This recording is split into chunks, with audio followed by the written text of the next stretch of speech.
Selamat datang di channel Kawan Bisnis. Nah, sekali ketemu kawan hari ini. Hari ini sebenarnya saya pengen sharing interview saya dengan Kang Hikmat, yang adalah seorang pebisnis yang luar biasa sukses. Saat ini sudah punya bisnis di berbagai bidang dari tahun 2001. Bisnisnya antara penerbitan, percetakan, distribusi buku, kemudian IT, properti, otomotif, dan baru-baru ini adalah bisnis perkebunan. Beliau juga aktif di berbagai organisasi, antara lain saat ini menjabat sebagai Ketua Ikatan Alumni Unpad. Betul, saya di Unpad ya. Beliau ada Ketua Umum IKA Unpad, juga saat ini menjabat sebagai Ketua Ikatan Penerbit Indonesia IKAPI yang untuk DKI Jakarta.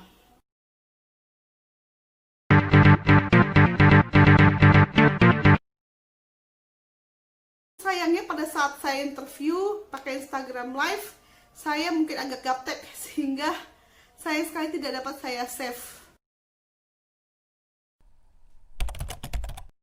Kemarin kita ada sharing dengan kawan bisnis kita Kang Hikmat mengenai keputusannya untuk berhenti dari kerjaan, padahal lagi dalam posisi yang enak, yaitu dengan gaji yang besar dan fasilitas yang lengkap sebagai direktur di majalah Trubus.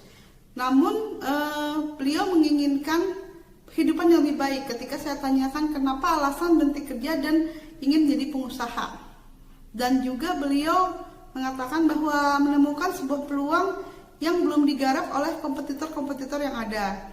Jadi saat itu pada tahun sekitar 2001, pada saat beliau berhenti kerja itu, penerbitan buku agrobisnis itu agak lama dari trennya.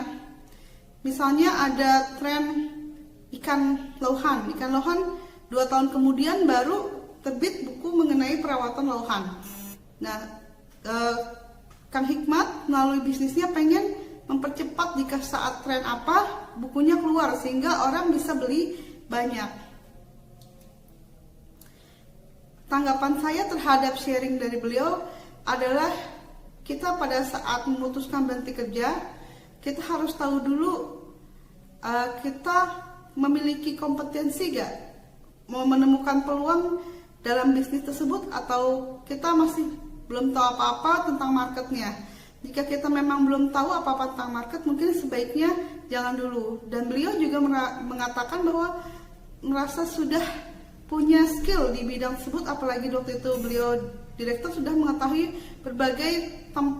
berbagai hal yang harus dilakukan untuk menjalankan bisnis penerbitan saat itu. Pada Kang Hikmat adalah apakah istri dan keluarga Kang Hikmat tahu waktu itu pada saat berhenti kerja, atau memang memberitahukan ke keluarga, atau bagaimana cara mempersiapkan keluarga untuk mendukung keputusan jadi pengusaha. Jadi Kang Hikmat sharing kemarin itu di Instagram Live adalah beliau itu sering komunikasi dengan istrinya dengan baik, dan sehingga istrinya mengerti alasan mengapa Kang Hikmat mau berhenti kerja, dan juga mempercayai bahwa Kang Hikmat mampu melakukannya karena selama ini ditunjukkan dari pekerjaannya yang berjalan dengan baik. Tanggapan saya adalah mengenai pengalaman Kang Hikmat, penting untuk selalu menjalin komunikasi dengan keluarga agar lebih baik dalam mengambil keputusan bisnis. Yang tentu memilih bisnis di bidang penerbitan, bukan bisnis di bidang lain. Karena di bidang penerbitan ini Kang Hikmat sudah memiliki pengetahuan terhadap pasarnya, karena selama ini beliau mengerjakan mengenai penerbitan, terutama penerbitan mengenai agrobisnis, sehingga Kang Hikmat benar-benar tahu marketnya seperti apa, kompetitornya siapa aja, dan bagaimana kompetitor itu menjalankan bisnisnya. Dan kebetulan beliau menemukan niche market bahwa Kang Hikmat bisa melakukan penerbitan buku dengan lebih cepat pada saat tren terjadi. Adalah bagaimana persiapan keuangan untuk modal bisnis, apakah sudah menabung atau berinvestasi untuk mempersiapkan modal usaha, atau ada investor atau partner lain, atau pinjaman dari bank atau keluarga atau teman. Jadi beliau Kang Hikmat ini sharing bahwa pentingnya suatu kredibilitas sebagai pribadi. Jadi pada saat beliau mempunyai ide untuk bisnis, beliau menceritakan pada teman-temannya, dan teman-temannya mensupport usahanya tersebut, sehingga terjadi modal usaha dari 10 orang, di mana di antara 10 orang itu beberapa orang, terutama 1 orang ya, yang menjadi partner bisnisnya sampai saat ini yang sudah dikonversi dalam saham perusahaannya. Mengapa beliau mengkonversi pinjaman menjadi saham? Karena beliau percaya pada partnernya mempunyai skill yang berbeda darinya. Kang Hikmat memiliki skill operasional, sedangkan partnernya memiliki skill di bidang keuangan, sehingga saling melengkapi satu sama lain. Pada saat itu juga saya menanyakan bagaimana hubungan dengan partnernya, apakah sering terjadi pertengkaran atau apa, karena banyak juga yang partner bisnis menjadi saling bertikai setelah itu. Tadinya teman jadi bertikai, seperti saya sudah sharing di episode pertemuan kita sebelum-sebelumnya. Beliau menekankan pentingnya komunikasi sudah lama dengan temannya, saling mengerti, juga menjalankan bidangnya masing-masing, keahliannya sendiri. Seperti keuangan dia nggak campurin, Kang Hikmat mengurusi operasional saja. Seperti itu. Jadi tahu kapasitas masing-masing dan sudah dibicarakan dari awal bagaimana pembagian keuntungan dan segala hal sudah dibicarakan dari awal, sehingga mengurangi hal-hal yang mungkin menjadi pertikaian setelah terjadinya usaha berjalan tersebut. Apakah sempat takut, kepikiran nggak sih kalau gagal, apalagi sudah punya keluarga yang harus ditanggung? Bagaimana kalau usahanya bangkrut karena misalnya nggak laku bukunya, atau memang sudah optimis saja dari awal?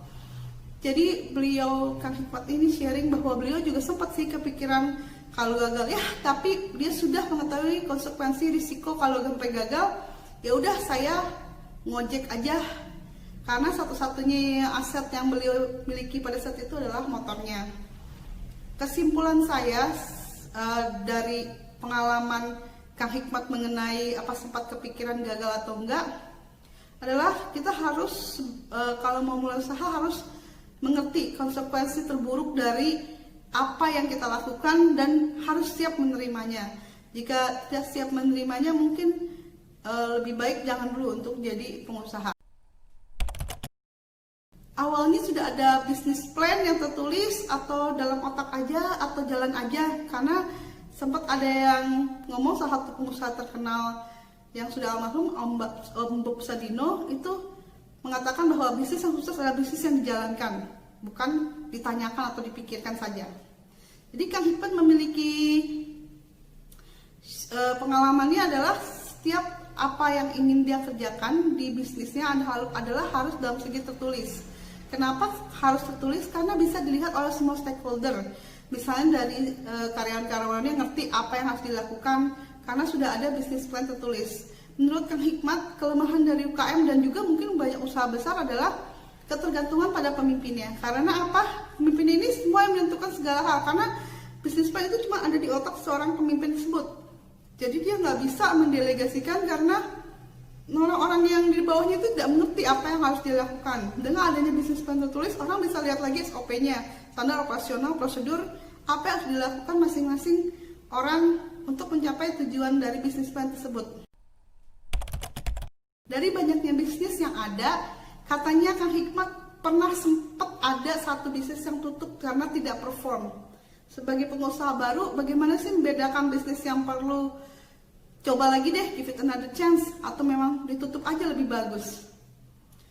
Jadi sharingnya Kang Hikmat kemarin itu adalah bahwa kita harus tahu penyebab dari kegagalan dari bisnis ini. Apakah bisnis ini gagal karena orangnya memang tidak cocok untuk menjalankan bisnisnya ini, sehingga bisa menjalankan bisnisnya. Tapi kalau orangnya tidak tepat, nggak punya skill dan lain-lain, mungkin harus diganti saja. Atau mungkin kesalahan dari segi keuangan, bagaimana cara mengelola keuangan dengan lebih baik. Atau kesalahan dari segi sistemnya, dari segi mapping bisnisnya di bisnis plan-nya. Sehingga memang mungkin perlu ditutup saja, apalagi sudah tidak mempunyai tenaga lagi atau modal lagi, waktu lagi untuk menjalankan bisnis itu. Jadi pada saat mappingnya salah. Mengenai saya tanyakan masalah pandemi saat ini terhadap bisnis yang tidak perform pada saat pandemi seperti travel dan juga mungkin perbukuan yang Kang Hikmat saat ini jalankan dan kebetulan menjadi ketua Ikatan Penerbitan Indonesia juga, kalau udah core bisnis baiknya tetap dijalankan saja, walaupun perlu adanya penyesuaian, misalnya perlu downsizing karyawan atau pemecatan ya, asal bisnisnya berjalan lagi, ataupun juga harus perlu adanya inovasi baru seperti yang dilakukan IKAPI. Mereka tuh mengadakan pameran online, pameran buku online, misalnya mungkin di gedung di JCC misalnya, diadakan di online karena orang tidak boleh datang berkumpul. Menurut Kang Hikmat, nggak semua orang cocok jadi pengusaha, terutama orang-orang yang tidak bisa menerima risiko. Setiap orang berusaha, pengusaha itu pasti bisa jadi ada risiko kegagalan dan mengakibatkan uangnya hilang. Tapi kalau ada orang yang tidak bisa menerima uangnya hilang, orangnya benar-benar takut modalnya hilang, maka sebaiknya nggak usah jadi pengusaha saja, karena membuat orangnya jadi stres. Apa sih pesan-pesannya Kang Hikmat pada kawan-kawan kita nih yang baru mau mulai usaha, baru mau berhenti kerja dan mulai usaha? Beliau berkata kalau harus mempersiapkan diri. Jadi pengusaha itu tidak mudah. Beliau pada saat mulai usaha itu hanya dibantu oleh 1 orang karyawan OB, dan sehingga segala hal dikerjakan sendiri, mulai packing dan lain-lain. Bukunya sekitar 18 jam sehari kerjanya, memang berat sekali. Dan itu berlangsung cukup lama. Apakah orang yang baru mau berhenti kerja ini sanggup melakukan segala macam itu? Sanggup untuk bekerja lebih keras selama berapa jam dan menghadapi kemungkinan gagal? Jadi pengusaha itu bukan kelihatan keren-kerenan aja, bukan kelihatannya enak, terusnya banyak duit dan lain sebagainya ya. Bukan untuk keren-kerenan, karena jadi pengusaha itu berat menurut.